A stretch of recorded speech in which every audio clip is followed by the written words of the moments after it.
Things just got worse and worse and worse as the night went on. Again, valiant effort down the stretch for the Bucs. Just too little, too late. Let's go down and let's see what Coach Fletch and the rest of the crew has to say. As always, go Bulls. So let's head into the locker room right now and see what the guys have to say about that one. Wow. Where do the Buccaneers go from here? What an incredible atmosphere. What a good win for the Tampa Bay Lightning. They snapped a 7-game winning streak. How we feeling, Bucs Nation? It's time to party, baby.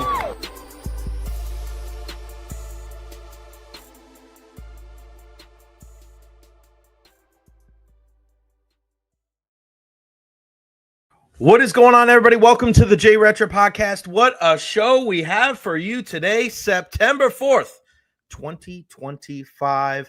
I'm so excited to be here with you today, and I know we got a lot of people waiting. Anthony knew the deal. Look at the line, waiting today. Boy, we are ready. You can bet your bottom dollar. We are going to start the show on a high note at 12:10 today, the one and only, the Big Rig. Pat Maroon is going to join us here on the podcast. Cannot wait to chat with the Big Rig, as he is now a member of the Tampa Bay Lightning organization once again. Organization again, as he joins the team as an alumni ambassador. It makes sense, right? I mean, this is the type of guy, like this is the type of role that Pat Maroon was built for. Like this is right. There's no excuse. There's no surprise. Like he should be a bolt for life, and that's exactly what he is, as he is going to be just a community ambassador. You're going to see him everywhere. You're going to see him on TV. Listen, the new TV broadcasts are going to be pretty badass for scripts, and from what I'm hearing, you're going to see a lot more analysts on the show. You're going to see Rig in there. You're going to see Braden Coburn in there. You're going to see Dave Andrechuk in there. Cannot wait. I am jacked up for today's show, and I know you are too. We'll also talk to Logan Robinson at 12:30 today, our guy from Buccaneers Game Day and Noles Game Day as well, talking about the big FSU win over Alabama in Week 1 and previewing the Week 1 matchup between the Tampa Bay Buccaneers and the Atlanta Falcons up there in Georgia, up there on Sunday. I cannot wait. And Alexa Russo joins us at 1:15. You want to talk about baseball and softball in the Tampa Bay area, you cannot write the history of baseball and softball in our area and not include the last name Russo. Alexa, who we've had her on the program before, a standout for the University of Tampa softball team. She goes back to her alma mater. She's a Crusader once again. Tampa Catholic head softball coach. She was just named a couple of days ago. So now Paulie Russo Jr., he's the baseball coach. Alexa's the softball coach. It's a family affair. The Russos are dominating Tampa Catholic. I'm just so freaking excited for today's show. Great people. And of course, we are here with you. My podcast is going to be on the road tomorrow. We're going to be in a hotel in West Palm Beach as I get ready for the Prospect Select Tournament with the 18-year-olds of Hit Factory and USA Scout. So a little bit of a different background, but I'll have all the equipment with me. I'll be in the hotel tomorrow at noon. We got Bailey Adams from Pewter Report joining us as well. And I'm also going to get into that one topic that we were going to touch on yesterday, but I wanted to end it on a high note with Eileen Natchuk on the program. Why people in the sports media get away with saying whatever the hell they want. And it's incessant. We saw it again today on Get Up with Dan Orlovsky, comparing guys like Jalen Hurts and Nick Sirianni to Tom Brady and Bill Belichick. I'm like, what are we doing here? What are we doing? Update from Buccaneer practice. No Vita Vea at Bucs practice during the window open to the media. Doesn't rule him out for Sunday, but he was on the injury report with a foot injury. We'll see what happens there. Hassan Reddick back after missing Wednesday's practice for personal reasons, but good news. Kate Otten, Benjamin Morrison, Tyke Smith, and Josh Hayes all out there. So we're just looking really, I would think it's more of a pain tolerance type of thing when we're looking at a guy like Vita Vea. When you're this far along in your career, like you don't have to, if you know where you're at and you're like, all right, well, I'm just going to, suit up and be ready for Sunday, I wouldn't be concerned. I think Vita Vea will be in there. And listen, Christian Izzian's going to be out. Tristan Wirfs, Chris Godwin. I mean, listen, that's a pretty good short list going into week 1 of the regular season. Look at Ryan B. First one, Pat Maroon, LFG. Cannot wait for the big rig joining us here on the program. Also, look at this guy. He was ready early and often as well. Our guy Louie from the Frozen Pirate Pod, 24-21 Buccaneers over the Falcons. Defense for the Bucs will most definitely show up. DT, our guy David Terry. Dave just realized that the NFL decides to play a division game in the first game for the Chargers and the Chiefs in friggin' Brazil. What the hell are we doing? Just seems un-American as hell. We see this in all sports, though, DT. We see this in all sports. You got to grow the game. You're continuously trying to grow the game. You're seeing every sport now. Every one of the 4 major sports is going overseas to play some games. So I'm not surprised, and it's not going to change. Feel bad for the season ticket holders as well. Just a bad look if you ask me. Everybody pre-gaming for the Jay Recher podcast. You got that right, pal. Let's see. Robert Cochran again, 45-28 USF over Florida. Are you being a homer, or should we go with Robert again? Because he was all over it. I said it yesterday with Eileen. He was our guy in OKC, all over it.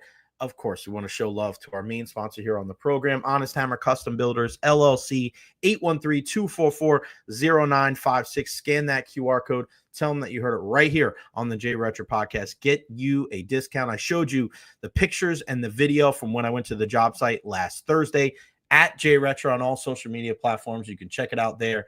Really, really good stuff. If you're going to invest in your home, this is the guy right here. Honest Hammer, my guy Russ and the crew over there. What's up to Dolan? Fire the cannons is right. Greg Cruz chiming in from Costa Rica as well. And look at Lady Evil. Go Bucs with the $5 super chat. Guys, I cannot continue doing this podcast without the super chats, without the sponsors. If you know anybody who wants to sponsor the podcast, or if you can just contribute in any form or fashion, this is the way to go. I'm also starting memberships of the Jay Recher podcast for some of our most dedicated followers here. It's just going to be a thing where it's either $5 or $6 or $10 a month. And what we're going to do is you're going to get exclusive one-on-one chats, not one-on-one, but exclusive chats with me and our either silver members or our gold members. We're going to do certain chats just for you guys. We'll have certain social media posts that you'll be the first ones to see. If you guys are interested in the Jay Recher podcast membership, let me know. And also, we have designs set in. Our guy Jeff Taylor, that's always tuning in, he's been getting on me about t-shirts. We have submitted the prints and we have submitted the artwork to the t-shirt company. So the Jay Recher podcast the Jay Recher podcast t-shirts are on their way. So we are thriving. We are growing. We're getting bigger and better every day. And the guy that's been here from the original, Beckles and Recher, Ron and Ian, Bard Hill, our guy, always supporting the program. Cannot wait to chat. I appreciate you, my friend. Jeremy Lowe, what up, Jay? Football's back for real. Cowgirls getting slayed tonight. The NFL season opener. Don't be surprised if tonight is an absolute bloodbath. And there's a lot of times where teams, they celebrate their championship, and on opening night, they don't put their foot to the pedal and the pedal to the metal. I don't see that being a problem tonight. I don't see that being a problem for the Philadelphia Eagles as they take on the Dallas Cowboys. I think this could be an absolute bloodbath. Now, do I think that Dak Prescott and the Cowboys can put up some points? Yes, no doubt. But, man, you look at the difference between these two teams. I mean, my goodness, the Philadelphia Eagles coming off that Super Bowl championship, knowing how important it is to build through the trenches. This is a team, they're going to be a tough team to beat. And when you look at the hierarchy in the NFC and the entire National Football League, I mean, it's hard to bet against the Eagles. I mean, they're the champs until somebody knocks them off. Now, do you feel confident about the Tampa Bay Buccaneers and them going against the Philadelphia Eagles because of, the experience that they've had and the success that they've had over the last couple of years? No doubt. No doubt. That's part of the reason. There's multiple reasons why you feel optimistic going into a season or pessimistic. And one of the things, to me, is looking at the success that they've had against teams like the Eagles and the Lions. I think the Lions are going to regress, losing their offensive and defensive coordinators. We saw that from the Eagles 2 years ago. We'll see if Detroit can combat that, even though they lost Ben Johnson and Aaron Glenn. Jeremy, yes, that foot injury is concerning. Barkley going off for 150, Eagles getting 300. I would say more likely that the Barkley over 150 is more feasible than the overall 300. Eagles and Clown Boys, let's kick it off the season with an NFC East beatdown. No doubt about it. Hello to Nathan Elliott, one of the big Tampa Bay Buccaneer fans all around. Have to wear my AirPods for Sunday's game. Unfortunately, I'll be at Disney in Orlando. Tell me you're a dad taking your kids to Disney without telling me you're a dad taking your kids to Disney. That is the way it goes, man. I'm telling you, it's pretty wild. It's pretty wild when you look at the sacrifices that you make for your family, man. It's part of the gig. That is just the way it goes. Every time we get a player back, we lose one. Every time, I wouldn't look at it like we're losing Vita Vea. I wouldn't. I just think listen, it could just be a minor foot injury. They're trying to be as honest and transparent as humanly possible when they're talking about these injuries. So no worry, no fear. I think we'll be fine. Vita Vea, Kalijah Cansey. And listen, if you can get up early in this game against Atlanta, maybe you take him out. This is why you draft a guy like Roberts. This is why you have guys like Greg Gaines that can kind of step in and do the job and fill in if Vita Vea can't make it. So I'm not really worried. I think they'll be fine. Everybody out there, make sure you follow me on all social media platforms, Facebook, YouTube, Twitter, Twitch, TikTok. I am everywhere. Like and subscribe on YouTube, and I need everybody right now, whether you're on Facebook, whether you're on YouTube, whether you're on Twitter/X, kill that like button for me, man. The likes are the thing that gets it dispersed throughout the social media and the Twitterverse. And man, we are rocking and rolling and ready to roll here on the program. Plenty to get into today. The Rays keep on winning. They are just a couple of games out of the wild card as they sweep Seattle, back in action tonight against Cleveland for the first game of a 4-game set there. So a lot of good vibes here in the Tampa Bay area. That is 100%, man. We are ready to roll. All right, let's bring him in. The one and only. He needs no introduction. I mean, you're going to go vertical, you're going to go horizontal, Riggy, whatever's easier for you, my man. There he is, the one and only Big Rig, Pat Maroon. What's going on, brother? You there? You with me? Can you hear me? Yeah, I got you, brother. You got me? Yep. There we go. You're good, buddy. That works. The newest ambassador of the Tampa Bay Lightning. How does that sound? Sounds good. Yeah, I'm excited to get going. Yo, it's crazy too. Like, when did you know that Tampa was going to be your home? Like, obviously, like after all said and done, you're looking around and you're like, shit, this is the place I want to be, especially in the winter. But at what point in your career, like when you were here, did you go, I'm probably going to set I was probably going to plant my roots here when it's all said and done? Oh, I think just playing here. I think, my first year here, I was living in Harbor Island and we loved it. And then when I signed again, we moved over to Davis Island where all the guys were living. And, we took a liking to it really fast. And we kind of knew right away after the 2020 run. I think after that run, we're like, yeah, we're going to call this place home. So we love it here in Tampa. And, it's a great community and easy to get around and easy living. Yeah, no doubt about it. And now you're going to be an ambassador for the Tampa Bay Lightning. And you've seen Brian Bradley, walking around, and Dave Vanderchuk. And it's still crazy Brian Bradley hasn't lost his freaking Canadian accent. And he's been there freaking 30 years. But how exciting is that going to be? Because I know you've loved doing that anyway, being here in the Tampa Bay area. But to be able to go out and do the community stuff and to be able to do some more TV stuff, how excited are you for that?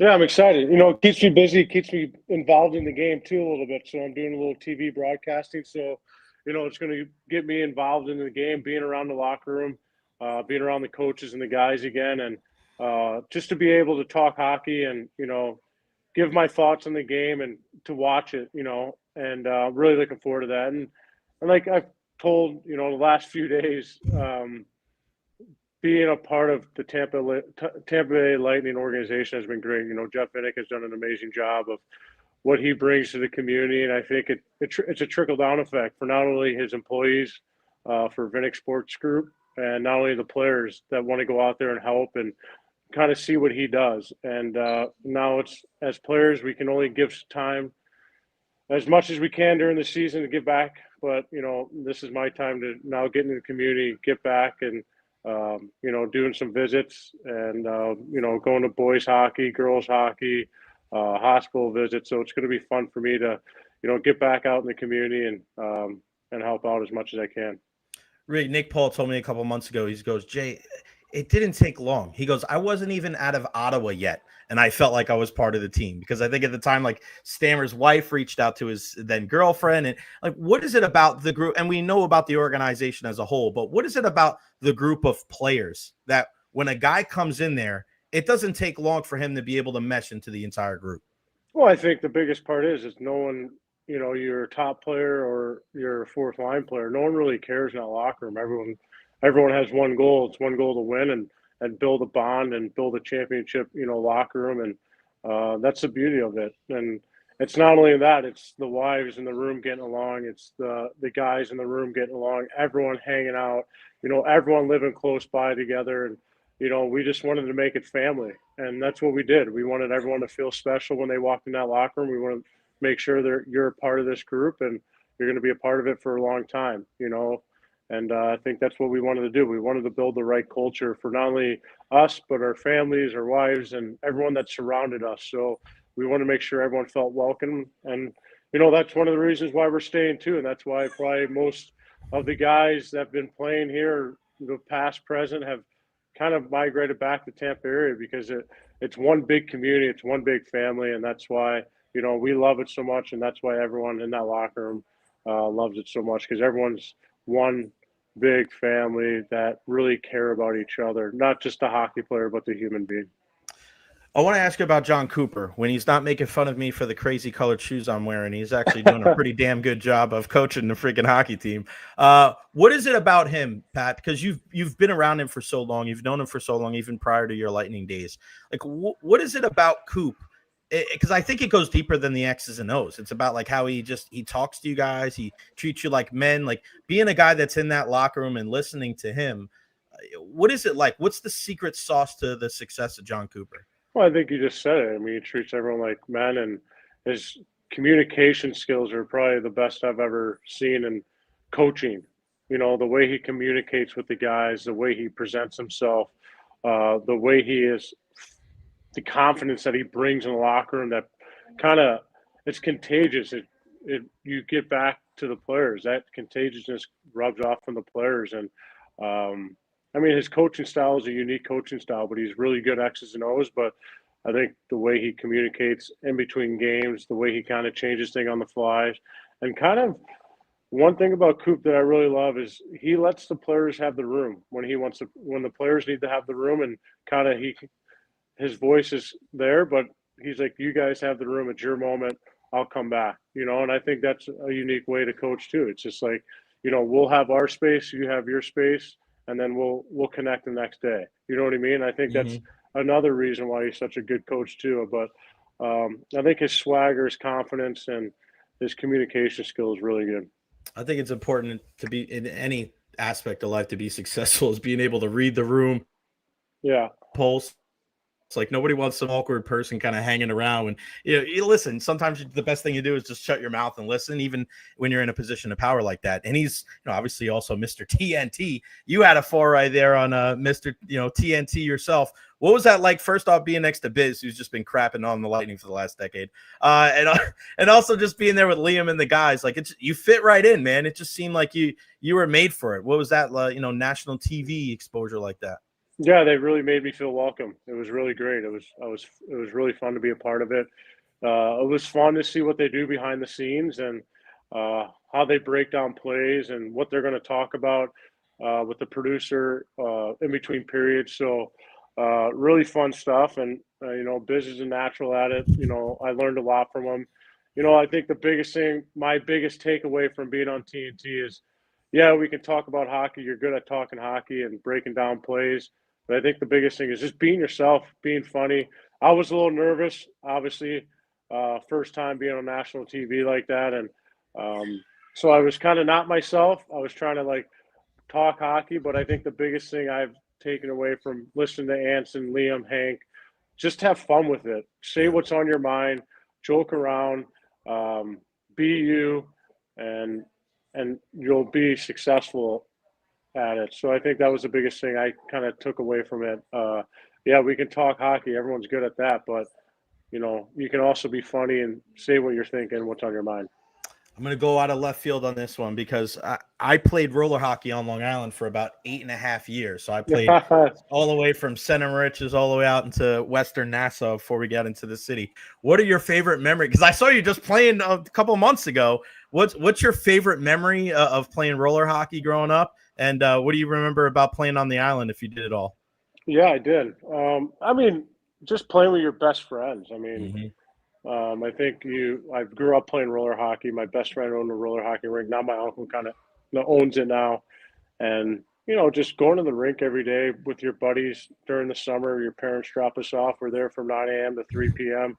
They give us $3. We go to the Mm-hmm. snack machine, grab a soda, grab some chips. And, you're just hanging, playing one-on-one, two-on-two, three-on-three, just hanging around. But I think my best moment was probably this year, assisting on my son's goal and getting the opportunity to play with him in roller hockey in the pro division. So, that was a really cool moment for myself and being a part of that, because I know the ice hockey part was, he's playing, but I don't think I had another 5 years in me.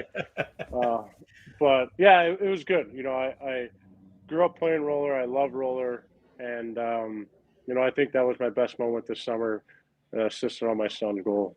Yeah, I remember teams like the Cusack Bulldogs and Yeah. all the different chassis inside. We beat them 1-0. I scored the only goal. I was There a you go. Dan Girardi blocking shots, first line defenseman while everybody else was going up and doing the heady stuff. And I was the shot blocker and I scored that goal to beat them. And I was like, yeah, that's like I could have died right there at 16 years old. Buccaneer season starts on Sunday. One thing that I loved about you guys, I saw you, I think it was last year or the year before, is the group of you guys that go out to all the games and you do all this stuff together. I mean, it's one thing to have like a tight knit group when you're there, but like to be able to travel and like meet up for games and you see like Pointer gets lost and you know what I mean? It's like, come on, man, let's go. You guys are going to your seats. What is that like to be able to kind of be out in public with the guys? Because it's not forced. Like you guys don't have to. You could be with your families and you guys are all family guys too. But to be able to go out in public and go to these games and to celebrate Team Tampa Bay, I mean, that's got to be pretty damn cool too. No, it is. I think we built a relationship with the football players too. Mm-hmm. They're starting to migrate onto the island and getting to know the players over time. And, as players too, it goes back and forth. They support the hockey. We support the football. And any chance we get the opportunity to go to a game, we're there to support them. But, we go as a team too. Like you said, we're one big family. And, Tampa Bay football's been hot lately, right? Mm-hmm. They won when we were winning, and now with Baker coming in and he's playing lights out, and with their receivers and now their O-line, I mean, they're just going to be another good year for Lightning. So it's been fun to watch them and get to know those guys over time and support them, because I think, when you're playing professional sports and you're a professional athlete, I think that's one of the coolest, unique things is when there's a crossover, when both teams are supporting each other. I think that's cool and unique, and it's fun for the players too, because then you get to cheer for them and they get to come over and cheer for you, and we all become big fans of each other. People ask me, they go, Jay, what was the best boat parade? And for people that don't know, they say, oh, it must have been the Brady one. I go, no. The best boat parade, in my opinion, you could correct me if I'm wrong, was the first one, because the first one, nobody knew what the hell they were doing. All the Russians wanted to go on one, so the media ended up going on Vazzy's boat, which was great. And we were out there for like 2.5 hours, and then it ended up at Raymond James Stadium, and then the iconic pictures with you and Cooch and the whole crew. And then I remember I had a picture of you and Sonia Bryson, the fantastic anthem singer that we have for the Tampa Bay Lightning. What are your fond memories of that first boat parade? Do you think it was the best one? Because there really was no rhyme or reason, and we're coming out of COVID. So that was really one of the first times there was a bunch of people together. That was pretty freaking iconic, my brother. No, that was. I think when the idea came to us, I mean, that was an iconic moment for sports in general, having the first ever parade on water, and then going over Raymond James. I mean, we were all pretty shit-faced, I'll tell you that. I just remember I was next to Shaddy, and I'm like kind of dozing off, sleeping, and they call my name, and Shaddy's like, hey, you have to go on stage. I'm like, for what? And then obviously my mumble started coming out and my speech came out, but yeah, it was an iconic moment. I'm just happy the fans got the opportunity to celebrate with us, and all the people that came out on boats and all the people that were on the sides, cheering us on, and we had just had a blast. I mean, it was the first ever boat parade, and it was an iconic one. I know how special the cup was to you, winning it in St. Louis there, and not taking anything away from that one, no doubt about it. But I want to ask you about how the people have wrapped their arms around you and love you. It's one thing to win a championship, and you're always going to walk with that group forever. There's always going to be a love for that and appreciation. But I mean, you're a guy that you understand, like we were just talking about, reading the room and understand having your finger on the pulse. Brother, like, people love you in Tampa. Like, I know you're a humble guy, man, and you've always been so generous with your time and your energy with me, and I can't thank you enough for that.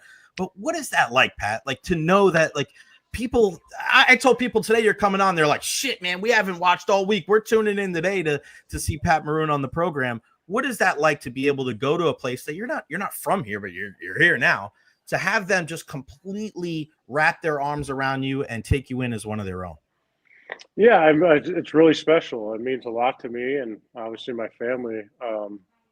Wasn't the all-star of the team, or I was just trying to be myself and be the guy that I am, big, funny, and lovable kind of guy. So very honored that the Tampa fans kind of took me in and appreciated my game, and were fans of me.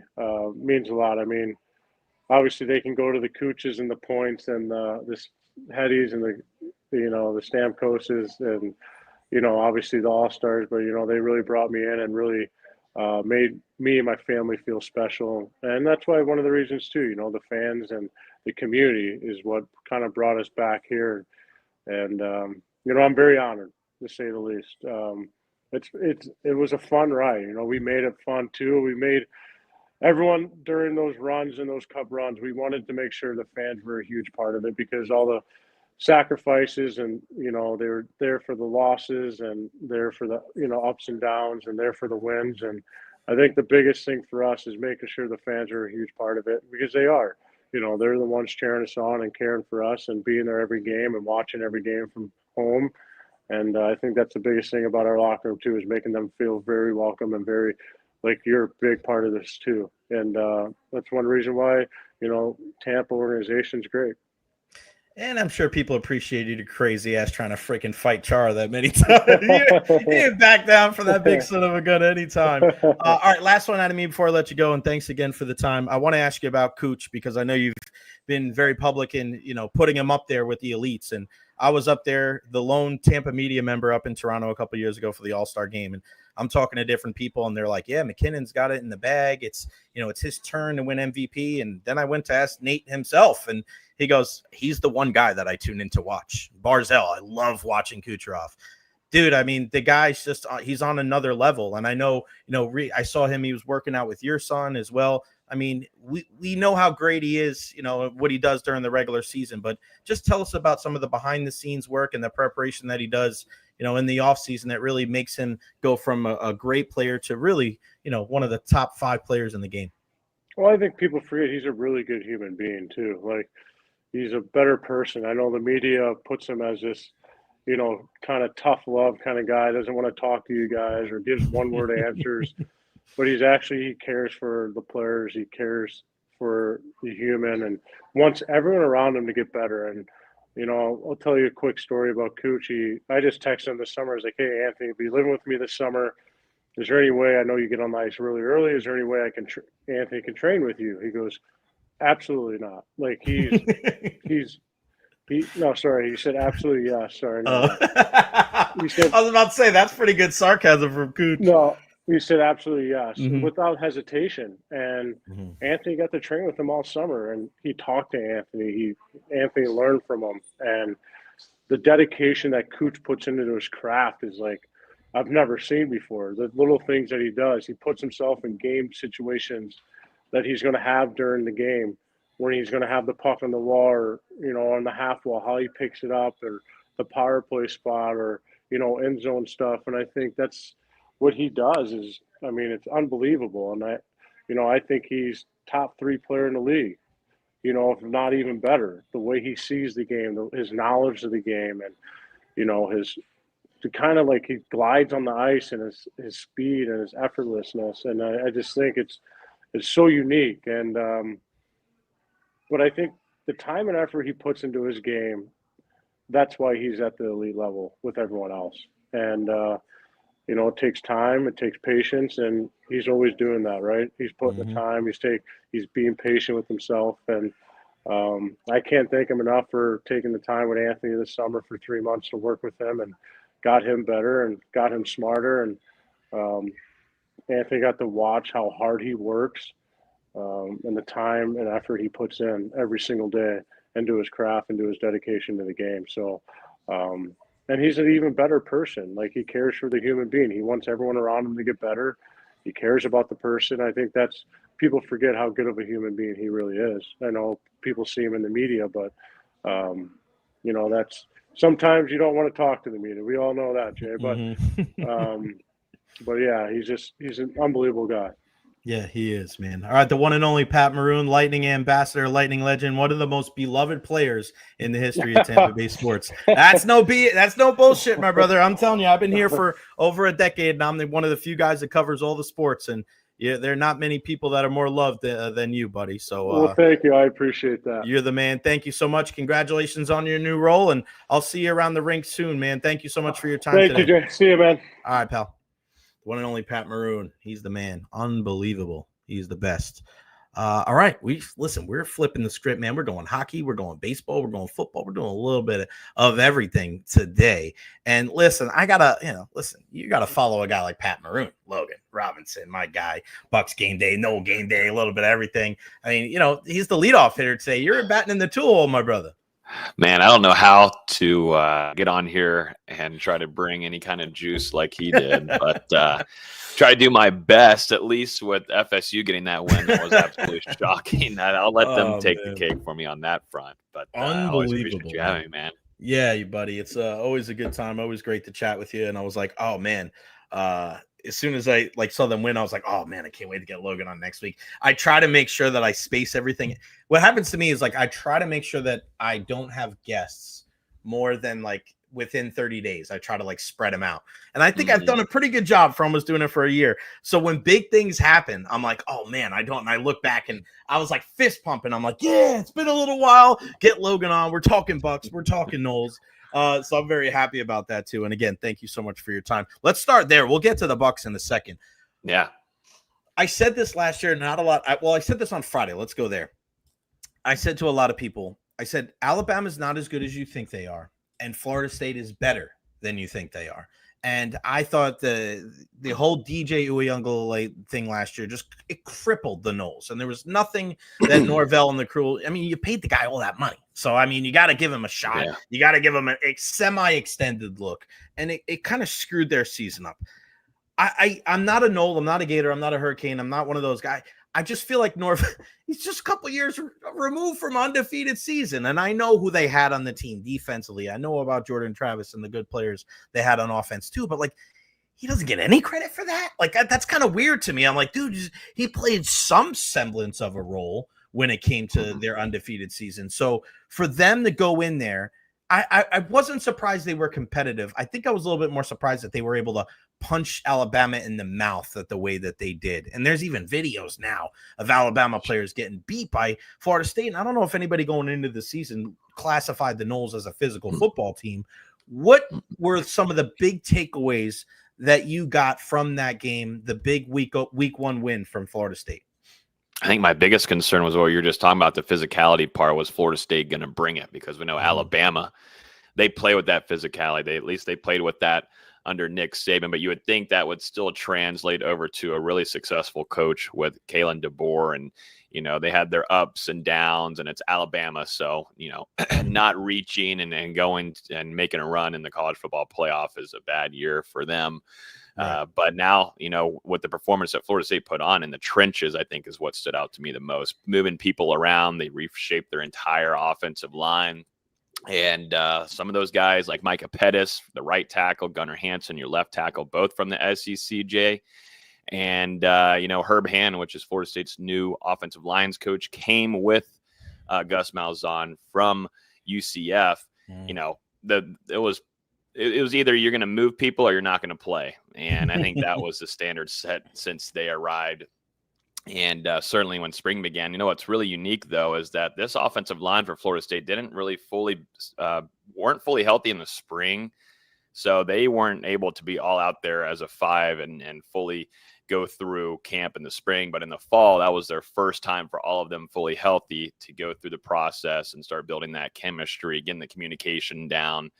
And wow, I mean, nobody expected for Florida State to be moving around, not just moving them, but also manhandling them. And you could easily tell watching the game, or for me in the stands, just seeing who wanted it more and who was willing to punch you straight up in the mouth. And you got like little guy, Earl Little Jr. for Florida State, number 0 in the back, who's an annoying gnat that will just come down and just all 185 pounds of them try to just hit your head off.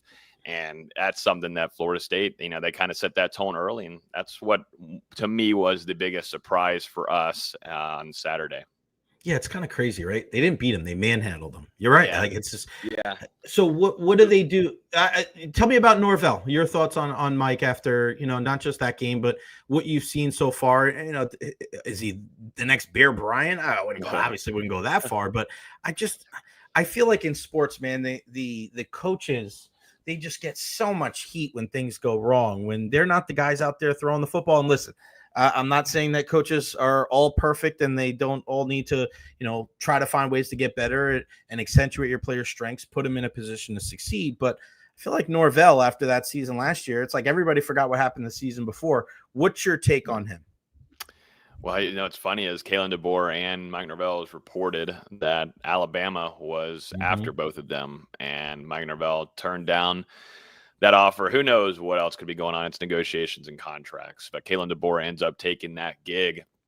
And so that's why I made it another one of the fun storylines going into this Alabama game. And Mike Norvell, after, of course, 2-10, that was wrapped around every FSU's fan's brain going into the game. I mean, I was in my brain as well. Like, how is this team going to respond after an absolutely embarrassing, disastrous season that you had? And Mike Norvell bringing in Gus Malzahn. Mike was the play caller. He was a play caller, and that's hard to do, to switch over and giving away those duties. Right. But we're seeing that a lot more across the college football landscape as well. But you're seeing now, I mean, you see it in the NFL too, but he's now a CEO role kind of type, I would say. You know, he's hands-on very with the defense, hands-on with the offense. I'm not saying that Mike wasn't like that whenever he was you know, doing the play calling duties, but he didn't have enough time to go over there and talk to the defense. If you think about it in a game, you know, all of his stuff is on getting the offense generated to go down there and score points.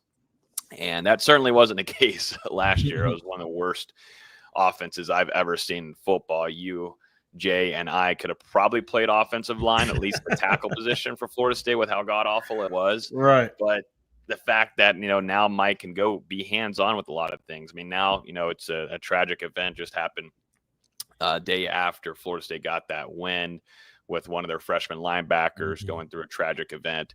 And now, you know, I think, you know, Mike has been able to, you know, go over there, go to the hospital, visit the young man, the family as much as he can. And it's opened up certain things like this because he needs to be with his players, you know, on the field, but of course off the field. And then there's a lot of things going on there that I'm sure is in the heads of these young men that have one of their brothers in a really, really critical condition right now in Tallahassee. So, you know, this is allowing not only for football stuff, of course, for Mike to be around and put his hands in all different kinds of bowls at once, but also to off the field, which I think is really, really important. And today's college football, when you have the transfer portal where guys are in and out so quickly.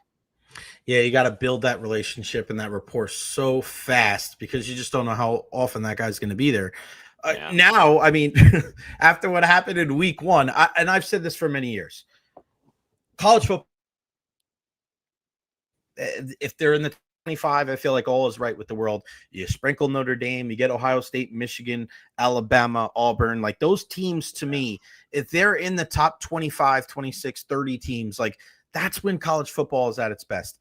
Now these games take on a little bit of a different weight, right? You know, a couple weeks playing Miami, end of the year playing Florida. Like, what are you looking for when it comes to these Noles throughout the season now? Obviously, we're hoping that they can duplicate the performance to be able to play at a high level, but how realistic is that? I mean, obviously, we know they're playing East Texas A&M this weekend, and then Kent State before they start, their ACC schedule with Virginia, and then that game against Miami. So, like, what are you keeping an eye on? Maybe not the next 2 weeks, but after that, as we get closer to ACC play and the challenges really ramp up.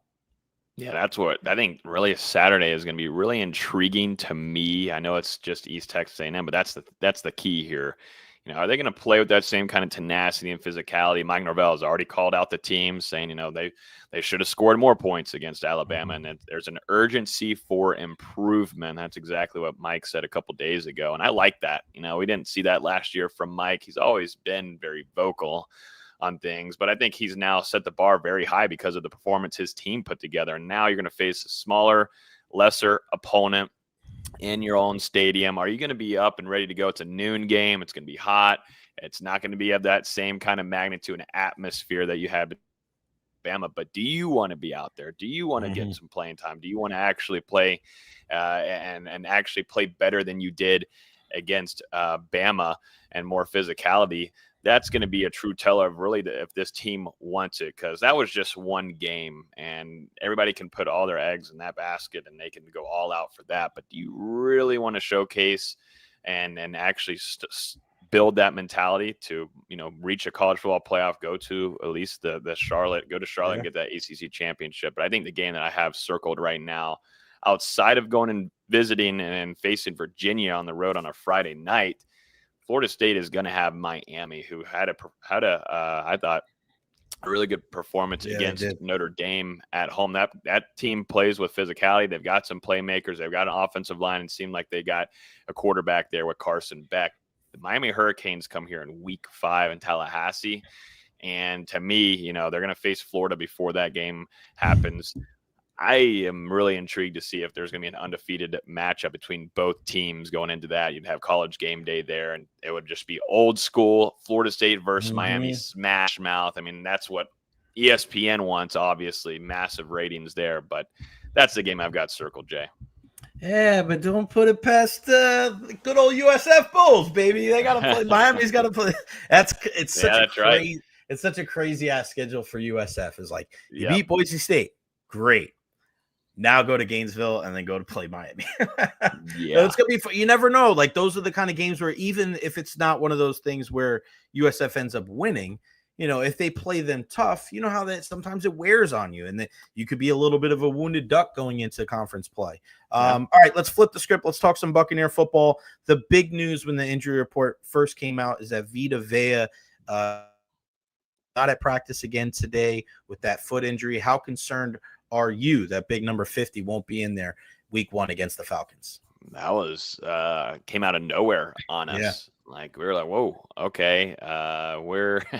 What has been going on with Vita? And, I thought he had a phenomenal training camp. I mean, he and Kalijah Kancey were absolutely unstoppable. When the Tennessee Titans came for that co-training camp with each other, I mean, it just wasn't fair at times. I mean, these two guys, I think Vita is in the best shape that he's been in probably his whole life. I mean, I know he looked good last year and trimmed up quite a bit, but when you go into a second-year rotation of that same training plan, it's got to be even better for his body. And Todd Bowles has been very excited about him. I was asking Todd Bowles, too, a couple weeks ago if, Vita Vea would have a day off from training camp. He said, no, Vita's not at that caliber of Mike Evans and Levante David. That was funny. So setting the bar high, but man, I mean, that's something we're going to be heavily monitoring. I mean, we're just a couple days away from this game, which I'm super excited for. Why not? Why not Bucs Atlanta? Just start off right off the bat. Who really wants it? And last year, the Bucs could say didn't really fully want it. They allowed the Falcons to do what they wanted to do. And now they go on the road to start off the season. They need guys like Vita Vea in there to help them. We know what kind of impact he brings. We don't really talk further into that, but like also too, it helps out guys like Kalijah Kancey, who seems like just whispers across the organization. This guy is going to have a monster season. He's even put up multiple statements saying that he wants to lead the league as a defensive tackle in sacks. Like he wants to lead the whole entire football world. Like that's the thing. Vita Vea, we'll monitor it. We'll get some injury reports here soon and see if there's going to be some improvements. But kind of just wondering what happened there with his foot. That's a little concerning. Where are you at with Kalijah Cansey? Because he was obviously a first-round pick. Obviously didn't, he's had some trouble kind of getting off on the right foot on week one because of some injuries. I feel like this is a very important year for him because you can say all you want, but you got to go out there and do it, Logan, right? I mean, I know the potential is there, but that's the word that scares me maybe as anything. Potential and athlete are the two words that scare me more than any, because if people say, well, he's got potential, well, if you're still talking about potential in year 3, 4, and 5, it's like, all right, well, greatness tends to show itself pretty early in the National Football League. Also, when they say, well, he looks like a great athlete, well, what you're also telling me is that he doesn't look like a great player. Where are you at with Kalijah Cansey? Do you think he's reached, how good he can be? Do you think it's a prove it year? Where are you at on Kalijah? I'm super high on him. The fact that he's actually fully healthy going into a season helps me quite a bit. Right. But he worked on his body too. He was telling us during training camp, and you could easily tell that. I think he's even faster and quicker, and he's always been twitchy. I mean, he's always going to be an undersized defensive tackle. Definitely when you put him next, it's not fair when he's put next to Vita Vea, one of the biggest monsters in football. We're all undersized to get I next know. to Vea. Yeah. Well, it's not fun too when you're in you know how it is, Jay, when you're in the locker room and you're standing next to like Yaya Diaby, and you're like, God damn. I'm such a scrawny goober, and tweets off his phone for engagement. But that's me. That's what I do. But the thing is, Kalijah, to me, he had always dealt with the calf issues, and that's what's been, hindering him at the beginning of seasons. But I was asking him, I was like, hey, Kalijah, man, what are you doing after these practices? Because he's over here. He'll spend another like 20 minutes or so afterward, and we'll be interviewing guys, but he's walking backwards and he's walking the entire field, kind of just doing rectangles around. And it's something to help him with his calves to hopefully improve whatever it is, and to get him fully available and fully ready for the next day of practice. And then in this case, get him ready for game days. But I really do think that he has a big season ahead for him. It would help certainly when you have Vita Vea out there and fully available for you as well. But I just think that he's looked really, really good, Jay. I don't know a number really to put next to it of what he would look like, but he's had his flashes, some big time flashes for you in Bucs gear. Some feels good, man. Some feels good about that young man, and the mentality is what I think I like the most out of him going into this season. Do they have to go out and get another pass rusher? You get at Zadarius Smiths or the Jadeveon Clowney's like that type of guy where you're not going to break the bank. It'll be 1 year, $3.5 million or something like that. Because you look at Walker being out, and you're putting a lot of hope on guys like Yaya Diaby and Hassan Reddick holding down the starting spot. But then after that, right now you're looking at Anthony Nelson and you're looking at Chris Braswell in year 2. And then it's a little thinner there than I think you thought originally going into the season. We know what kind of the Roberts versatility, and you can throw Logan Hall and Gaines on the inside. But when I'm talking about that outside linebacker position, do you think we get to a point early on this season, or maybe this season at all, where they have to go out and get a veteran? As of right now, I'm going to say no, just because wait till the impact that Hassan Reddick brings to Yaya Diaby. Let's just all be honest here. I mean, JTS is not of the caliber of Hassan Reddick. Great looking athlete. Great. I mean, phenomenal frame, shape, length, lanky, everything like that. But I think Bucs fans are going to find out real quick what number 5 is going to do to offenses. It's not going to be fun for opposing offenses. Go to the other side now. Yaya Diaby continues to show strides of growth as well. The biggest thing for him is just getting to the quarterback, getting back there and creating sacks on a consistent basis. That's what they're asking for. You know what he can do with his physicality in the run game. We know that, and he's also been open to talking about that he has to improve and different ways of getting to the quarterback and causing havoc. But when you have Hassan Reddick, who we saw against the Titans and that training camp. And then also too, going through practices this year, when we saw him and Luke Gedeke just going at it day by day by day. That was super fun to watch. But at some points, though, it was just Reddick getting back there, man. Too twitchy, too fast for you. And he's came with a great mentality, I feel like, to Tampa Bay. He's fit this locker room really quickly and fast. And I think it's only going to help Yaya Diaby's play the most. And the biggest thing, too, it's just how it works in national football. Injuries will happen. You just got to hope these guys can stay healthy. But it would be a big help, though, if Chris Braswell could take some next steps. And he had his ups and he had his downs and he had his ups throughout camp and preseason games. He's got to develop, and that was a second round pick for the Bucs. And some points too, Jason Light and them, they've been hit or miss there in that regard, and they feel very highly what they got in Yaya Diaby, but they've got to see some progress there this upcoming season from Chris Braswell, who actually lost weight when I was asking him, what are you playing at? Did you gain any weight? But, I think a lot of people were shocked that he lost weight, but he's trimmed up a little bit, and Todd Bowles says that was expected and something that they wanted to see from him to get his body right. But he's going to have to play with some really good technique and twitchiness to get back there. So we'll end up seeing it. But I like this pass rush, and like we were just talking about, Vita Vea when he's fully healthy, and then Elijah Kantic should only help those outside guys as well. Yeah, that surprised me with the Braswell thing, because I remember after he got drafted, it's like, well, when he gets in people said, well, he puts on muscle. He's going to put on more of that man muscle. He's going to be in a locker room. He's going to have a full off season to work with, an NFL team. And then when I heard that, I was like, wait a second. What? I was here last year. What am I missing? Yeah. The information goes one way than the other. Any concerns about the offensive line? And you did a great job with that video of Jeffrey Simmons and Cody Mauch going at it. Any concerns about the interior offensive line? Any concerns how they're going to be able to hold down the fort before Tristan Wirfs gets back?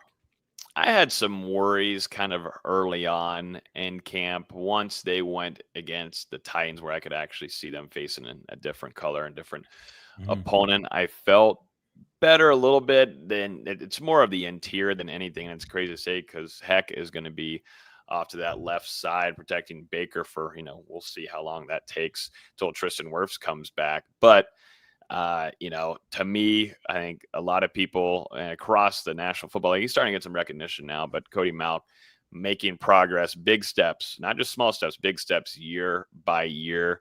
That makes me feel a lot better there and the inside Bredesen as well over there. But, it's really going to be intriguing too, to see, they showed us during camp, rotating guys around, and they did that in various portions throughout camp as well, just in case something were to happen and things would be hindered. We even saw, we actually saw Graham Barton too at left tackle at some point as well, which is kind of crazy to think of, at least from everybody's fingers crossed you don't have to see that lineup as well.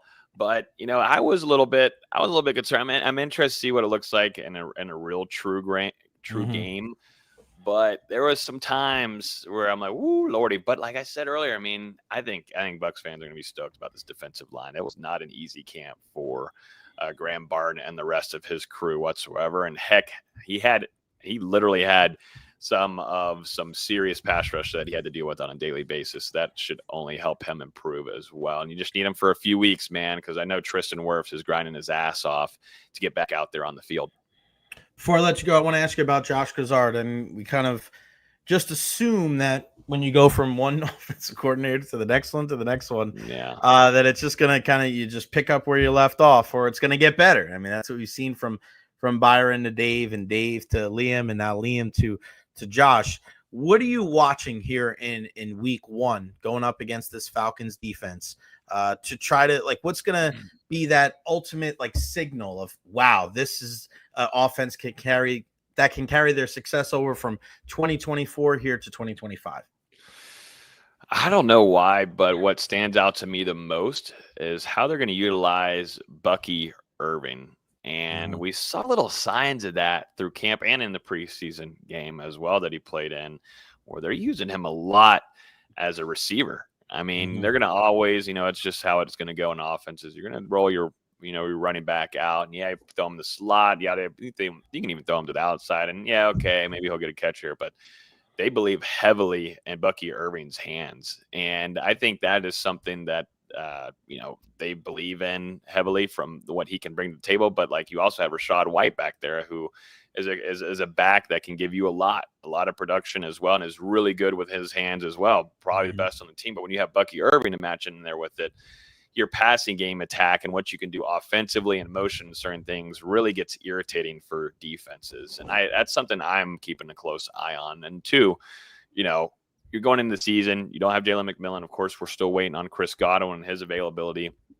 So how is he going to manage what this offense is going to do? It's going to be a challenge for him in his first true year being a play caller at the National Football League tier. Like, this is something new for him as well. He's got a lot of experience being around talented coaches, but this is the first time, though, in a true game on Sunday afternoon in Atlanta where he's going to have to deal with adversity. There's going to be, maybe, hopefully not, but there's going to be times where things are not going well for him, and he's going to have to adjust end game on the fly very quickly and understand who's best at what and his best personnel for whatever scheme is going to be he's working with. So I keep it on Bucky, and then I also just want to see how he adjusts whenever things aren't going too well for him, and because it's a massive game. This is a huge game early on for the first game of the season, and this offense still should fly. Tons of talent there. I thought Mike Evans looked sensational in camp. And I know I've only been covering the team this my fourth year,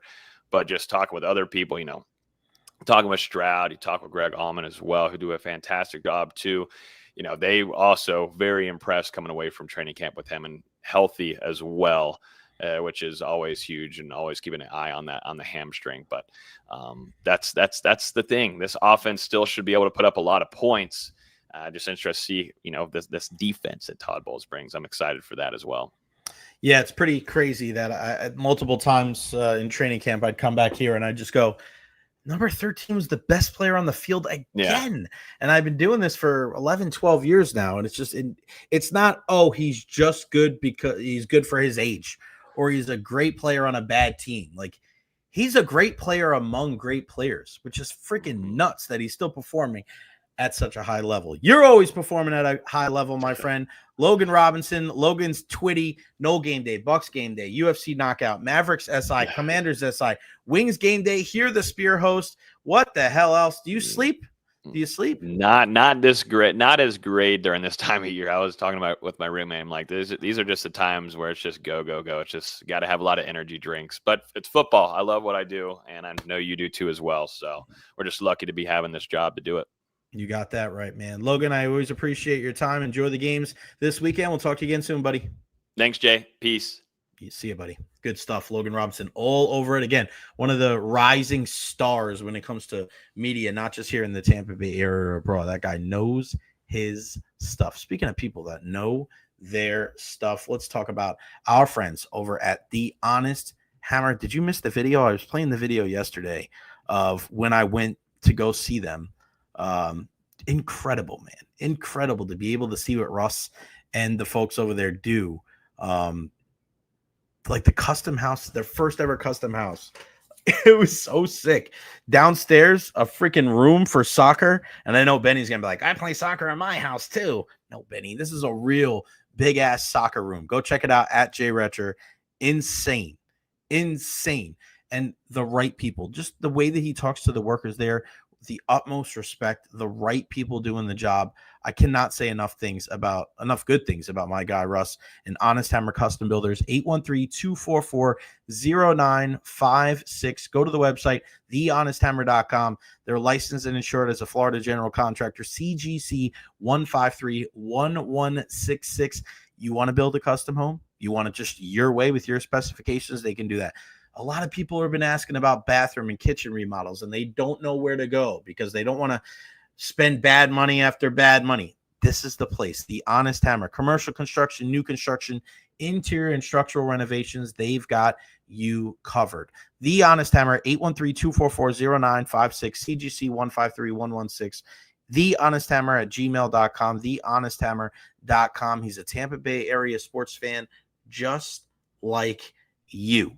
So if you want to really trust the people that are working on your house, again, The Honest Hammer, give him a shout And tell them that you heard it right here on the Recher podcast. 813-244-0956. Get you a discount if you said you heard it right here on the Recher podcast. Yes, you just caught it straight. Bang, bang, bang. Caught it straight, my friends. Wow. A couple of great interviews there. Back to back, belly to belly. Pat Maroon. How great was that? I'm so glad that he's back here. And you hear what he had to say about Nikita Kucherov, and you hear what he had to say about spending time in the Tampa Bay area and why it's so special to be here playing for the Bolts. We're so lucky to be able to have Rig here. And it doesn't happen like that all the time. It doesn't, and we wasn't here for that long. It was just a couple of years, a handful of years. But when you are here and you impact the team as much as he did, you impact the community as much as he did, like you're never gonna buy a meal in this town ever again. And I implore any team out there that is close, don't blow it up. You're talking about a team in the Tampa Bay Lightning that had one of the most successful seasons in sports history before getting bounced in the first round by the Columbus Blue Jackets, before getting swept. And they didn't freak out. They didn't fire John Cooper and Julian Brisebois. They didn't trade Kucherov for Stamkos. They went out and they got Shattenkirk and Pat Maroon. I mean, insane how calm they were, and they were just so smart and intelligent with the decisions that they made. Very, very happy with that. Really, really good stuff there. Let me see if there's any other updated news for you. All right, doesn't look like anything too crazy right now. I always want to make sure that I'm kind of looking through what the news is right at this time to make sure that you guys are on top of it as well. Eagles try to trade for Micah Parsons. We heard that. Nick Bonito, top paid non-QB in Broncos history, one of the best linebackers in the game. Hopefully you draft him on your fantasy team. Elijah Vera Tucker, right guard for the Jets, out for the 2025 season. Sucks, man. A couple of years ago, he tore his other triceps. Now it's this one. The Jets just can't freaking get out of their own way. It sucks for them. All right. U.S. Open coming to a close this weekend. And I was watching Taylor Fritz and Novak Djokovic. I mean, that unbelievable. Women tonight, the semifinals start. Obviously, the semifinals are tonight. The championship is on Saturday afternoon. And we have a couple of Americans in there. Anisimova and Osaka, they're at 8:30.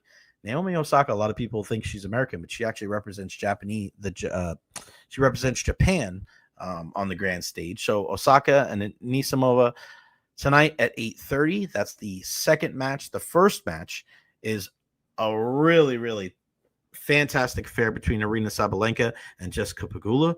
And Sabalenka, the number one player in the world. Pegula, the American, her family owning everything up there in Buffalo. And then when you look at the men's side, the semifinals tomorrow, and you look at these names. My gosh. I mean, regardless of who wins that second. They're first? No way. Wow. The first semifinal at 3:00 tomorrow. Number 2 seed Carlos Alcaraz against number 7 seed Novak Djokovic. Wow. The winner of that is going to play the winner of the number 1 overall seed Jannik Sinner against Felix Auger-Aliassime. So the French Canadian, the number 25 seed, good for him. But Djokovic, Alcaraz, wow. You can watch. I can watch that 100 times. It's amazing. Richie P, I just hope that once the new ownership finally takes control of the Lightning, that they continue what has been established by Vinnick. Got that right, buddy. They'd be foolish. If they went in any other direction.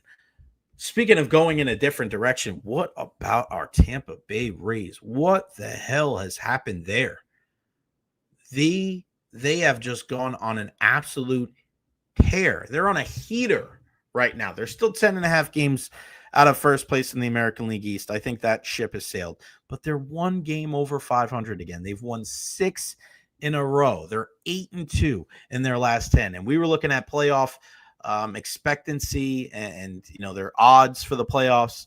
And you were down to 1, 2, 3. It's up to 7.4%. I know in the grand scheme of things, that's still not a lot. But you very rarely see teams that aren't like at the top, their percentage points going up. And that's exactly what you've seen. 8-2 in their last 10, 6 straight wins for them, 7.4% in the wild card. Right now, they are 2 games behind in the loss column to the Seattle Mariners that they just swept at home there at Steinbrenner Field. Seattle, man, they look like they were on cruise control. They were going to be in good shape. They've lost, again, 3 in a row. They're 4-6. And you look at everybody else. It's kind of wild when you look at the standings because all of the teams that are ahead of the Rays when it comes to the wild card, we're talking Yankees, Red Sox, Mariners, Tigers, Royals, or Rangers, Royals. All 5 of those teams have at least lost their last game. The Yankees and the Red Sox, they lost, but Yankees 8-2 in their last 10, Red Sox 7-3 in their last 10. But you look at Seattle, 3-game losing streak, 4-6 in their last 10. The Rangers, a 2-game losing streak, even though they're 7-3 in their last 10. And the Royals, 4-6 in their last 10 on a 3-game losing streak, the same exact record as your Tampa Bay Rays. They're 2.5 games out of a wild card, but they need to continue their winning ways. I was hoping to be able to be there this weekend. Unfortunately, I leave tonight for West Palm Beach, so I will not be in the building for that one. It is going to be Logan Allen and Ryan Pepio on the bump for the Rays. Blake Snell and Paul Skeens actually at 6:42 is going to be pretty nuts. That's game 1 of the 4-game set against the Cleveland Guardians. Game 2 tomorrow, 7:35 start. Gavin Williams and Ian Seymour, your starters there. Saturday, Tanner Bibby and Shane Boz. And then what really pisses me off is that Sunday, I really wanted to be at this game.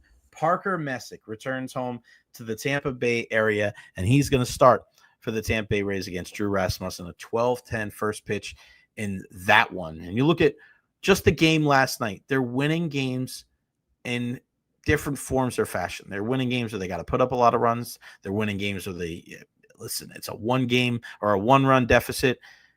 And if you want to be able to come back and you want to be able to get back into the conversation of the playoffs, your best players have to be your best players. And Yandy Diaz with a career high 5 hits, 4 singles and a double, 11th 5-hit game in franchise history. The team had 19 total hits. And you're talking about it going against a guy like George Kirby who can really spin it. Just 2 innings last night. Rays go up 4-0 in the first. And you just look at it, it's like, when this team goes on a roll, and unfortunately, that's what happens with the Rays, man. They're just a little bit probably too streaky for a lot of people's Lightning, but you're riding the wave now, man. 8 runs in the first 2 innings last night, and you just look up and down the lineup. You had 6 different players with multiple hits, including Chandler Simpson with 3, Junior Caminero with 2, Josh Lowe with 2, Mangum with 3, Fiducia with 2. I said it yesterday on the program. I'm gonna again put it out there to on social media either today or tomorrow. If the Rays make the playoffs, Junior Caminero definitely deserves MVP votes, and he does not need to be any lower than 3. He needs to be, if it's Cal Raleigh and Aaron Judge 1 and 2, fine, whatever. Okay, he's got to be number 3. Don't give me anybody else. Seriously, I don't want to hear anything about anybody else in the American League. That should be an MVP candidate over Junior Caminero. Another 2 RBIs last night. He's got 40 ding-dongs. He's got 102 runs batted in. You're talking about a guy that's going to finish, let's say, 42, 43, 44 home runs and a $115 at least when it comes to runs batted in. They're at 139 games. So they got 23 left. You would think he's probably going to play in 21, 22 of them. Hits a home run every 5 games. You see what I'm saying? Like, you're starting to do the math. You're like, dude, this is one of the best seasons we've seen in Rays history. And he's 22 years old. Shit is nuts. Shout out to B. Loud, too. 74 RBIs on the season. I think that was impressive for him, being able to stay healthy. And Yandy being able to do what he's done, his average up to 294. Again, a season where he started and, the season very slow, came out of the gates, tripping. And now it's like, okay, this is one kind of final push for the postseason. At the very least, you got to split the series with Cleveland. But Cleveland's another team that we thought, okay, are they going to be contenders? Because, under Stephen Vogt, and we saw last year what they were able to do going to the playoffs and battling it out with the Yankees, and it really took some heroics from them to be able to beat Cleveland in that series with that vaunted Guardians bullpen. But, Cleveland's sitting at 69 and 69 in the division. I mean, you look at baseball, it can go a multitude of ways. They're sitting there going, all right, well, why not us? They're 5-5 in their last 10. They know that they're not going to catch the Tigers for the American League Central, but they're only 3 games out. They're only 2 games out in the loss column as well. So if they look at it as, hey, if we win 3 of 4, if we can sweep the Rays, which is going to be a tall task for a team that's 32 and 38 on the road, why not us? Get some momentum. I think it ends really right there. I think those are the teams. I think you could lock them in as the 7 teams battling for the 3 games in the wild card spot. Los Angeles Angels, they're 7 games under 500, 6.5 games back. I think you look at the Yankees, Red Sox, and Mariners. We know that they're locked in right now. Rangers, Royals, Rays, Guardians. Who's going to play their best baseball over these next 2 weeks? Because that could be the team that is, giving themselves a shot to play in October and possibly beyond. This is really like the home stretch here for baseball. And, answering the question here from Benny, what's happening with the sale of the Rays? Haven't heard anything. From what we heard, there was going to be a little bit of a radio silence there in August and hopefully now in September. We get something. We get some news because you never know, man. That could be one of those things where the Rays hear that, the fans hear that. I mean, if you wake up tomorrow and you get news that it's official, Stu Sternberg is selling the Rays to so-and-so. I mean, just think about the boost that's going to give the fan base. The team can say it doesn't matter. The team can say, they're not worried about that kind of stuff. And I don't think you're necessarily wrong. They're not living and dying with all of the news outside of the clubhouse. But these guys know, right? These guys have an idea that, if you're good, if you're too good here or your contract is coming up, you're probably going to get moved. And even though there probably won't be too much of a change in the payroll early on, I still believe that it's going to give some optimism and some life to the people that are around the organization as a whole, whether it's the front office guys, whether it's people that work for the team, whether it's the players. You hear, you got to think about that kind of stuff. And I've talked to Blake Snell about that. I've talked to a couple of guys where it's we know how the Rays do business. We know when we come to the end of our contract, we're not going to get an extension. We're not going to get another contract. It's, hey, they're going to trade us because they feel like we're at our highest value and we're just a commodity to them. In a business sense, when you're just dealing with figures and financials and P&L statements, I guess, you can look at it that way and say the Rays are making, smart decisions. However, you're dealing with human beings.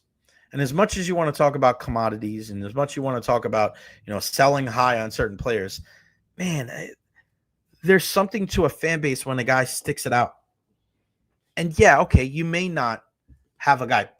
Pat Maroon was not the same Pat Maroon when he was playing with the Lightning that he was playing when he was with the Ducks.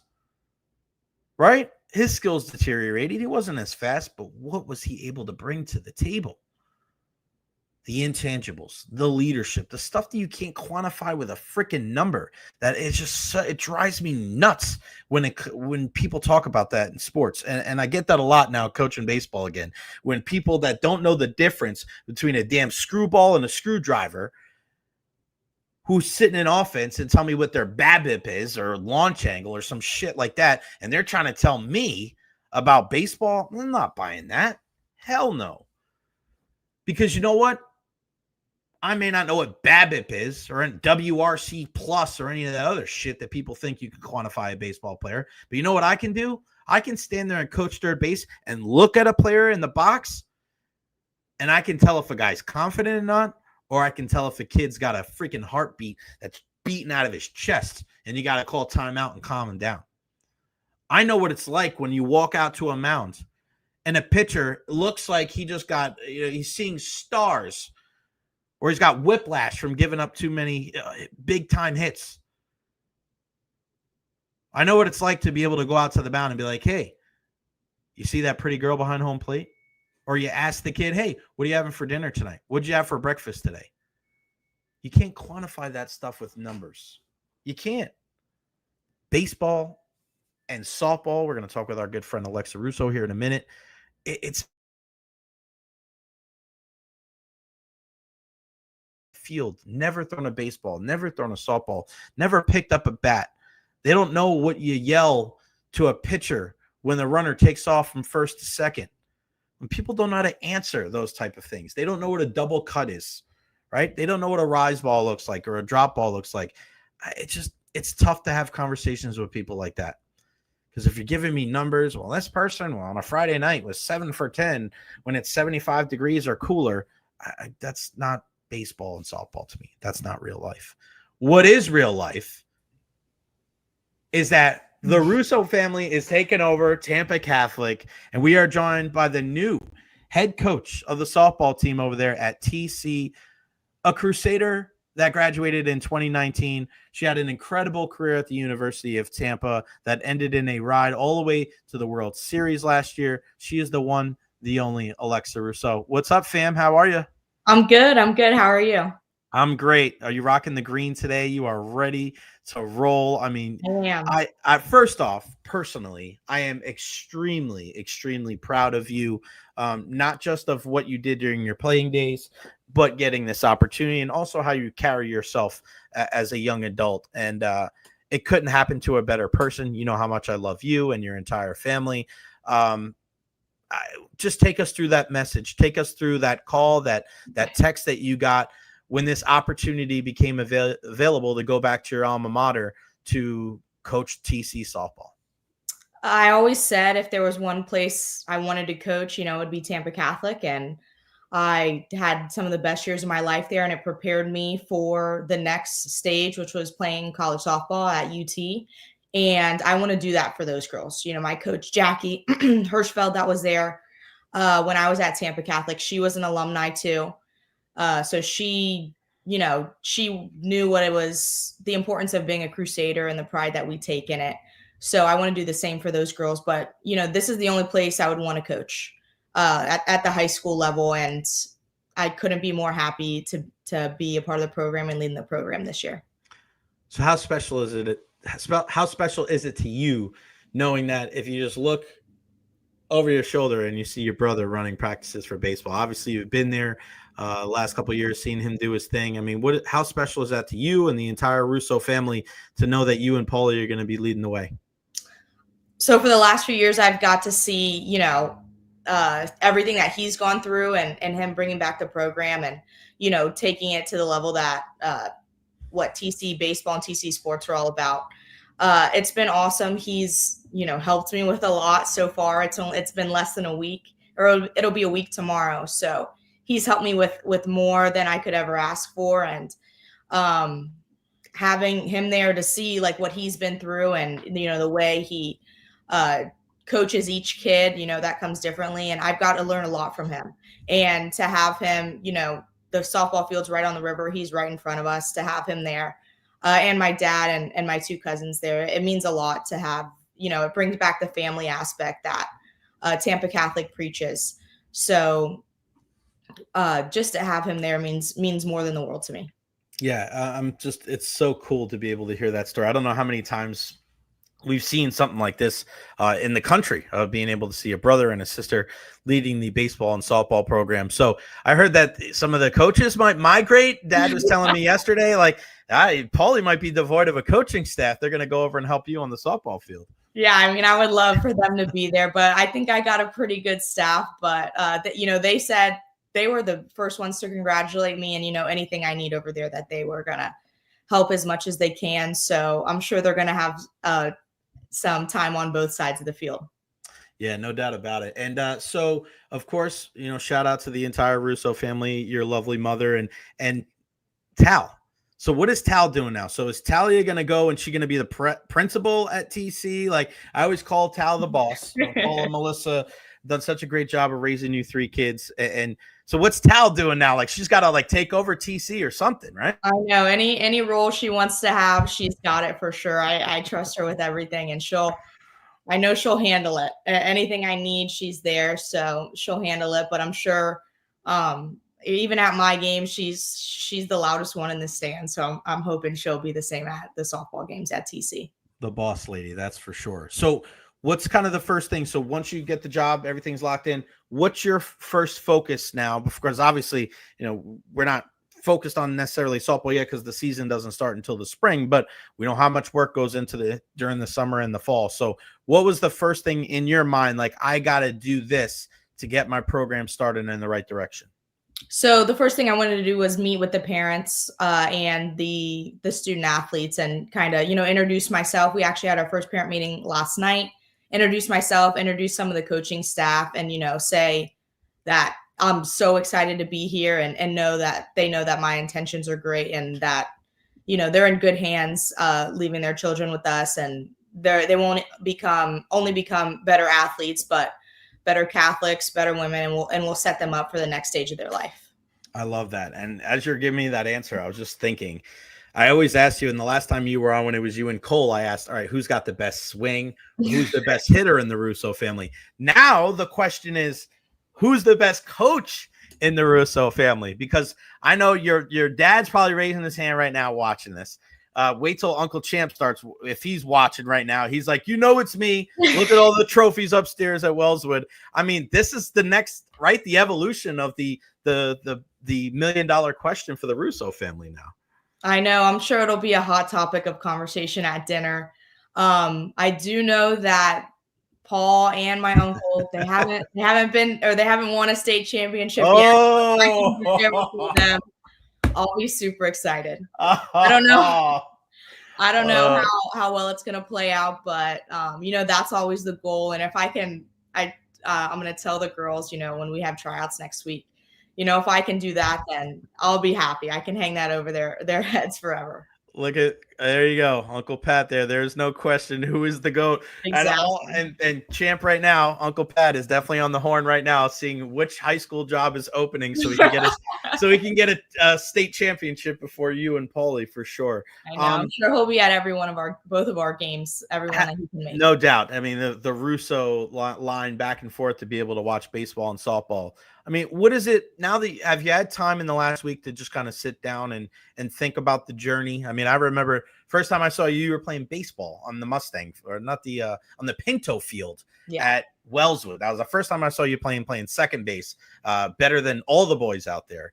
But have you in the last week kind of sat back and just thought about the journey from playing baseball and then playing high school and then the injury, the car accident, and everything with UT to where you're at today?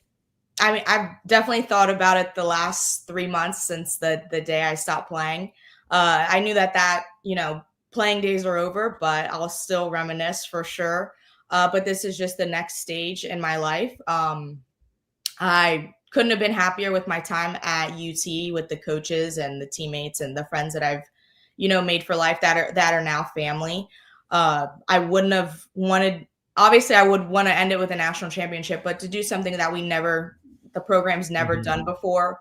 I couldn't have been happier with the way, I ended my season and my career there. Now this is a different journey. I'm sure it's going to be different because I'm not on the field. I have less control, I think. But I know like I said, this is the only place I would want to coach, and, things fell into place and God's plan has led me here. So I couldn't be more happy and excited, but I've definitely been thinking about it a lot the last few months, and it's a bit of an adjustment, but I couldn't be happier where I'm at. Girl, you thought you were mad at things that you had no control over, that you had control over as a player. Just wait till your pitcher starts throwing balls and a hitter doesn't get a bunt down. You're going to lose your mind. That's just the way it goes. I want to ask you about the kind of the balance, because a lot of people question me about this, of the balance between high school and travel ball. And we know how prevalent it is on the baseball side, but I want to ask you on the softball side, how prevalent it is for the girls playing softball during the fall and in the spring and in the summer. How do you balance that entire thing out? And also, like, what's the plan? How open and transparent are you with those conversations with the parents, knowing that they're going to go play on their own time? So I already know that they have prior commitments. When I was playing at TC in the fall, I went from, early practice at TC to then my travel ball practice. So I was able to balance both. I think that communication is just a great key. And let's be transparent with each other. I know that they have prior commitments. These girls are trying to make it to the next level. So if we can find a balance in both, that's my priority is the girls. So, I think practice is key in the fall and kind of meshing and gelling all together because there is a ton of new girls. But I know that there is a balance, and I know that, everything is travel ball heavy right now, and when they're trying to get recruited and, find a place to play in the future. So I always want what's best for the player. And, if that's playing both, then it's playing both. But, I'll try to do everything I can to help them get to the next level as well. And Alexa Russo softball team's identity is what? We work our butts off for sure. I want them to be the hardest workers on the field, day in and day out. I saw as a player, my game go to the next level when, I took my training in the off season to the next level. So then again, you don't realize that until you do it. So, we're going to be definitely the hardest workers that are on the field. And when you come to play us, hopefully, everyone will realize that. How long are you anticipating for that to take hold? Because sometimes it doesn't take very long. First season, boom, you hit the ground running. But it's tough because you want to be able to have – you can't replace the experience of a player being with you for 2, 3, 4 years. So you're going to have girls that are seniors. So they've had a message for 3 years, and now yours is completely different. You have to kind of get your own players into the system and you got to learn too, right? You got to learn what works and what doesn't work. How long do you think that could possibly take for you to be able to kind of get the program exactly the way that you anticipate it to look like? I'm sure it'll take a while, but from, what I've heard from the players yesterday and the parents, that they're all in and, they want to have this program back at the top at where it should be. I hope it doesn't take long, but you never know. But from the way that they came across, I couldn't have been happier. I'm just so excited to work with everybody, and they seem like, they're ready to get out there and work hard and they're ready to do the most. They're ready to play, and they're ready to work hard. All right, before I let you go, what's your favorite empanada at Mr. Empanada? I just had it for lunch. I just had them for lunch. But I'm more of a classic beef and cheese. Yeah, keep it simple. The original. I'm all about the beef and cheese. Yeah, I'm a beef and cheese, and I like the chicken and broccoli. I don't know. It's kind of caught me from left field. It kind of reminds me of a dish that my mom makes in New York. So I love the chicken and broccoli too. So yes, I said that because my stomach is gargling, and I'm definitely going to be going there before practice tonight. Alexa Russo, new head coach, Tampa Catholic softball. Again, I'm so proud of you. I love you. Give my love to the entire family. I'm sure I'll see you probably in the next couple of days or so. I know. I'm sure I'll see you soon. Congratulations once more. I know you're going to do not just Tampa Catholic, but the Russo family and our entire city proud. So congratulations again, and thank you so much for your time today. Thank you. I'm sure I'll see you soon. Bye. You got it. Alexa Russo. The next generation. I mean, there's a lot of people out there that know that Russo name. They played for Pat. They played for Paul. You play for Paulie now. It's just good, man. It's good to see all of the names here in the Tampa Bay area that are coaching and guys that you saw. Like, I think to like Jefferson High School, and you see Spencer Nunez there, right? You look and you see Paulie Russo and Alexa Russo at Tampa Catholic, right? You see these names of these people. They're following in the footsteps. You see Chenzo Scagno over there at Steinbrenner taking over for John Crumley. It's great, man. It's great. This is why it's so special to live here in the Tampa Bay area. The baseball and the softball heritage. It runs so deep. And that's why I really struggle. I struggle when, we have the conversation about the Rays and the lack of attendance and things like that. And it's like, don't you dare tell me that this isn't a baseball town, that this isn't a softball city, that we don't, that stuff is in our blood, like café con leche and empanadas. Like it's there. This is Tampa, baby. One of the reasons why I love being here. People say, why have you been here for 20 years? Why are you here and your family is 1,200 miles away? A big freaking reason is because of the roots that I planted very early on in 2005 in the baseball community. A lot of people ask me, don't you wish that you got into radio at 18 instead of 28? There is zero hesitation on my answer. No freaking way. No way. 18. That my life would have been completely different. Could I have been farther along in the game? Maybe. But you know who I don't meet? I don't meet Joe Russo. I don't meet Paul and Pat Russo and the entire Russo family. I don't meet Orestes Estrada. I don't meet all these guys that are along the way. I don't get to coach the 2011 North Tampa Pony Bronco 11 World Series team and coach guys like our MVP Mac Weaver, who went to Florida State, and Joe Brewer went to South Carolina, and Carson Weekly who went to Chicago, and Danny Gutcher, who won a national championship at the University of Tampa, and Connor Scott, who got drafted in the first round by the Florida Marlins. I don't get to meet the Nunez's of the world. I don't get to meet Pop Cuesta and Jim Macaluso and Frank Permui. I don't get to meet Tony Saladino. I wouldn't change it for the world. Just the names that come, Landy Faedos, the Nelson Norse, the, Coach Kidd, my buddy Tag, Joe Martinez. I'm just thinking about all the coaches in the Tampa Bay area, the Scanios, the Russos, all the guys, Double G, Todd Sanal. Like, I'm just thinking of all the different baseball names, Javi Baldor, just throwing them all out there. Don't meet those guys if you get into broadcasting at 18. It wasn't my time. I came down here at the age of 20 and with 3 people. 2 weeks later, all 3 of those people moved back, and I stayed by myself in South St. Pete, in the hood, shouting about cuz. Guy was asking me for cigarettes. I didn't even know what the hell he was talking about. And I found a job at Frozen Ropes. And I worked 52 straight days as the front desk guy.